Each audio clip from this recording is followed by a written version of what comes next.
Love. Now, it seeks to be the first professional platform in Soweto for a live jazz experience. That's the Soweto Jazz Explosion series, which kicked off with a bang last Sunday by hosting living legend and South African jazz drummer Louie Mahalo.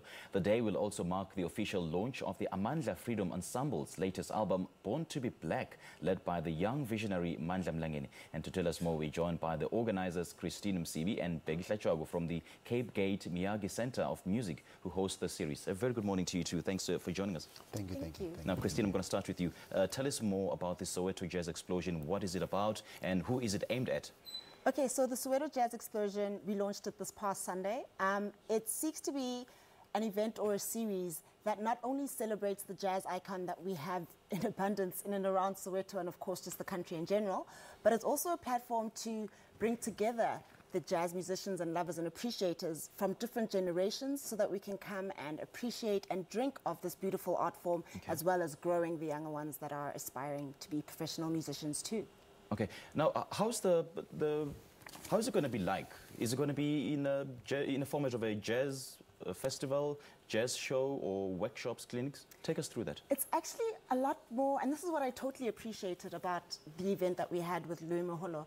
It's literally in a hall, in a space where you are there to listen, to be an audience member and to engage with the music. Okay. So the hall and the space in itself demand a certain behavior of you as an audience member. Right. So you are there to consume and like savor the music, which makes it different from other spaces where sometimes you find live music is offered to audiences, but they go about their business, you know, like being merry, and they sort of miss the point. So this is totally about the appreciation of the art form. Sure. Now, Peggy, why has the Cape Miagi Center of Music decided to be part of the Soweto Jazz Explosion? I think the Cape Miagi Center for Music was,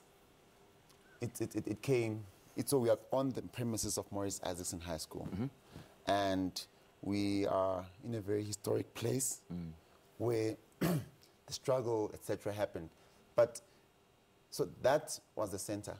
And so we came and said, okay, let's be part of something new to change the community, to sort of create a space where artists can meet and collaborate. And actually the Cape Gate is actually a school. So during the week, so on Sundays, we have the concert series. Okay. Yes. And why, in your opinion, do you think this series is essential for the growth of jazz music?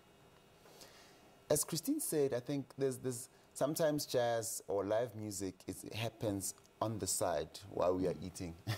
Or while people are drinking. So the space, as she said, demands that people sort of listen and focus. It's a very sort of organized sort of space, so gives it a more concert feel. Now, Christine, you kicked off the first leg of the series by hosting the living legend Louie Mahalo. How did music lovers respond to that? You know, the lovely thing about that very first edition was that there were a lot of children actually from the immediate community of the school who were in attendance. Really? And Louie Mahalo is, of course, one of the pioneers of the free jazz movement. So the kind of jazz that was on offer was not your easily digestible kind of standard groove. It was some like moving avant-garde, emotive jazz. And these children were able to sit and appreciate it, and it had their attention, you know? So I felt it was very successful just in terms of demonstrating the fact that young children could be able to consume and watch that and not be reckless and not be, we weren't asking much of them, and they were in awe of what was happening. So I think it was a great start, especially also because the material that was on offer was from the Amandla Freedom Ensemble's latest album, Born to be Black. And the album Born to be Black is in and of itself an intergenerational offering, you know, where we've got people from the era of Louie Mahalo on the album, and then there's the era of the Andile Yananas who are represented there, and then, of course, the Mandla Mlangeni, who is one of the leaders of this current new resurrection of jazz, you know? So to have them all on this offering and all contributing to the melodies and the music that was made, I mean, wow. I get just touched by that and the power of it. So I'm really just excited that we had the opportunity to do it, and I look forward to the ones that are still to come. Now, are the youngsters, especially in the townships, responding or embracing jazz music? You know what? I find that there's a misconception that jazz is an old man or that it's old man music. Right. And that's a really flawed point of view, because a lot of the jazz artists that we look to today were young men, aged 20-odd, at the time that they were making this revolutionary music that, you know, we call jazz. So, in fact, jazz, if anything, is a spirited, youthful music. It certainly is.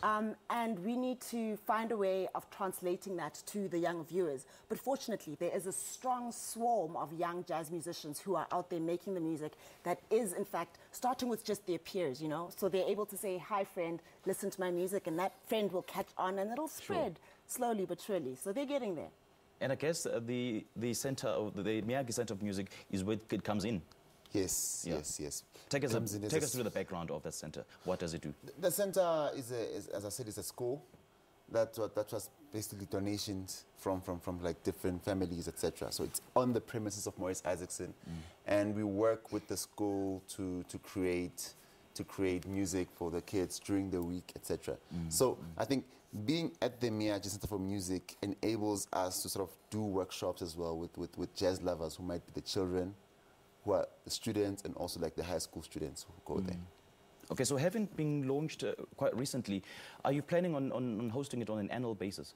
Not just annual, we're talking monthly here. Oh, really? So we've had the one that was in October. There's going to be our second one on the 26th of November, which is the last Sunday of this month. Okay. And then there is talk of a December date. I think it's necessary. It might just not be the last Sunday of December, but I think that December is the season, you know, for people to be open-minded to things. Sure. So if anybody's going to catch a fever for jazz, it's in December. So I'm sure there'll be a December date too. Okay, and who do you plan to have to headline the event? Okay, so for the one for the end of this month, we will be announcing the who of it all a little later in the month. But I must tell you, the reason that we must take our time with this is because we are so spoiled for choice. If you think even specifically in the context of Soweto, because we're lucky enough to have Kaya Mahlangu as the godfather of the entire series. So he's going to be a present figure in each of the ensembles that are going to perform. And so it's just a matter of the timing of all the beautiful legends that we have at our veil, of all the budding, up-and-coming, you know, jazz luminaries. So it's just a matter of trying to find the right one, but we will be announcing it shortly for November 26th. I'm so interested. So how do I get involved? How do I be part of it? Okay, so, well, Josie Unsigned, which is my organization, we are the promoters, I guess, if you will, of the project. So if you look onto our websites or our platforms like Josie Unsigned on Facebook, on Twitter, we will keep you up to date. If not us, the Cape Miagi Center also have... Okay. So it's 012-320-5154. 5154, all right. Yes. Thank you. Thanks you two for chatting to us this morning. Thank you. Thank you. Appreciate it. That is Christine Msibi. She's one of the organizers of the Soweto Jazz Explosion series. And with her is Begitla Chago from the Cape Miagi Center in Soweto. Now, the series seeks to be the first professional platform in Soweto for a live jazz experience. All right, let's take a short break. We'll be right back.